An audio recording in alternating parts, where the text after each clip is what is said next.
Soins médicaux, fourniture de renseignements et peut-être même armement des combattants. Voilà quels seraient les trois piliers de la coopération entre Tsahal et les rebelles syriens.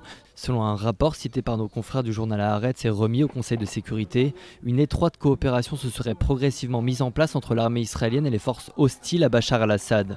Les premiers échanges auraient débuté en mars 2013, alors que jusque-là Israël refusait d'accueillir les victimes de la guerre civile syrienne. Les hôpitaux de Safed et de Naharia ouvraient désormais leurs portes aux blessés syriens. À l'époque, les autorités israéliennes justifient une telle mesure en mettant en avant l'impératif humanitaire. Quelque temps après, Israël reconnaît néanmoins avoir des contacts réguliers avec des membres de la société civile syrienne. Selon le Haaretz, ces contacts iraient en fait beaucoup plus loin. Le 3 décembre de l'année dernière, un combattant blessé aurait été transporté par des membres de l'opposition syrienne à travers la ligne de démarcation entre les deux pays. Il aurait ensuite été accueilli par une ambulance israélienne, elle-même escortée par des véhicules de Tsahal.